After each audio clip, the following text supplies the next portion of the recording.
Hi guys, welcome back to the channel.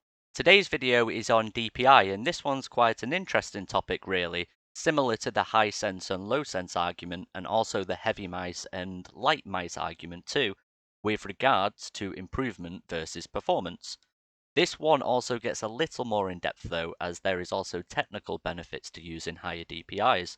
But of course again, it's not as simple as saying choose the highest DPI, because there is diminishing returns like with a lot of topics we've already discussed with scales and values that fit within them. First though, it's time to announce the next giveaway event. I'd like to congratulate Sour Cream on the Logitech G703 win, Nightwish on the Razer Black Shark headset win, What with the Aqua Control 2 mousepad win, and Zoxy with the Viper Mini mouse win. As always, I'm trying to shape up the tasks to find the most effective training methods. So, I've decided that movement is best left to the game you play. After all, that's where most of your improvement will come from anyway, in terms of getting better at the game itself. The way I've changed this task is that I've been watching clips specifically at the faster parts of people's aim. And as we mentioned in the translation video, the aiming behavior exhibited in most tasks is just too much of a mismatch. Six shot, for example, though of course you can improve within it and see results, people are just taking too much time to land their shots in this scenario compared to the speed you would potentially aim at in game. So to maximize on the efficiency of the improvement, this task allows for more speed by using larger targets and smaller distances. The idea is that here too you will replicate your faster aim that you use in FPS games, and this will encourage misses, which is good. Thanks to a suggestion from Noxy, we're also changing up the giveaway prizes this time. 4 random participants will receive a copy of Kovac's Aim Trainer, and 4 random participants will also receive a copy of Aim Beast. For those of you who score well in this task, the first place and second place will also get to choose between a copy of Kovac's or Aim Beast for themselves.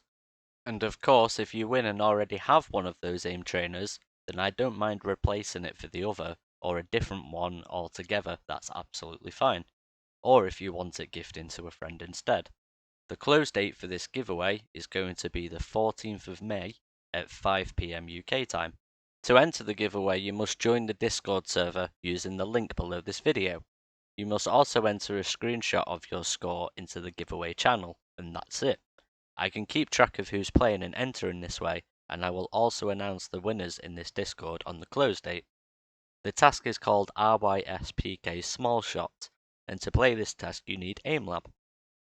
Once in there, head over to the Custom tab and select Workshop. Make sure you're filtered on all and type in RYS. You will find the task in this results list. Thank you to everyone who has participated in these so far and helped me improve. But for now, as always, just treat them as fun tasks, and I will be rebranding the benchmark tasks which will focus on this type of enhanced improvement. So, good luck to you all, and wish you the best. Now let's move on to DPI.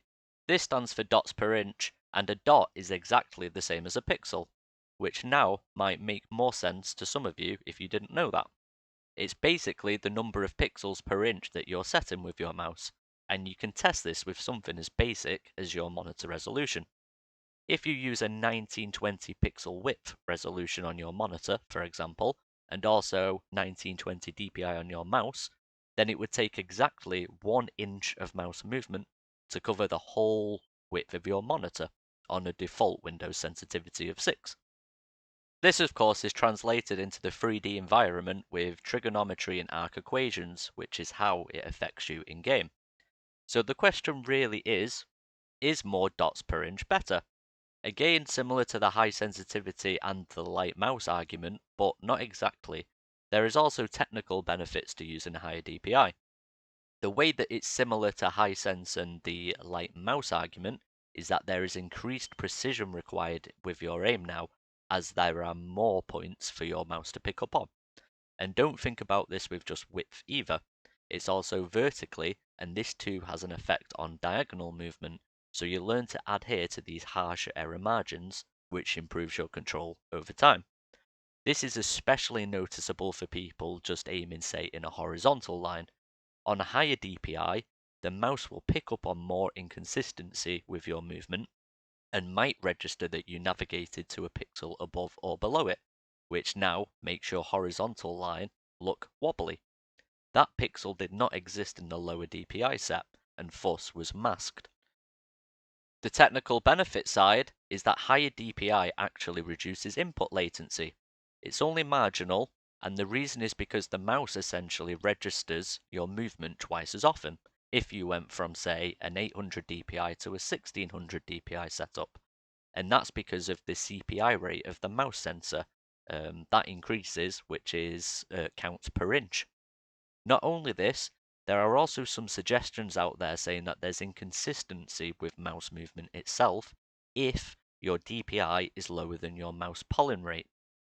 The mouse polling rate governs how many times your mouse reports its position to your PC, and most commonly it's set at 1000 Hz. This is because the physical distance you move is in excess of what the mouse is picking up on. For example, if you move a set distance on both 800 DPI and 1600 DPI setups with a polling rate of 1000, 3.5 centimeters, and this is just purely example, could say cover 3 pixels on 800 DPI, but 7 pixels on 1600 DPI. So the extra pixel in the higher DPI setup was a true movement, but the 800 DPI setup required, say, another half a centimeter to move along to that next pixel. Of course, these measurements are absolutely tiny, though, when it comes down to it, given that there are hundreds, if not thousands, of pixels. So we're also talking hundredths or thousandths of an inch here, so it's relatively unnoticeable, but it could be the difference between missing a shot or not.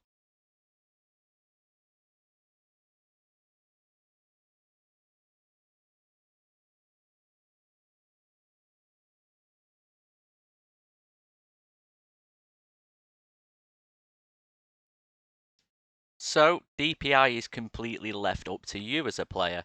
I myself choose to play 1600 and have come a long way in learning to control that, but a lot of work to be done still. All I can say personally is that since playing 1600 for quite a while now, and believe me, there was times where I was changing back and to quite a lot, I don't actually think I could go back to say 400 DPI now. My aim feels more true and I prefer the improvement and getting a feel of why I'm actually missing and working on improving towards this higher skill level ceiling.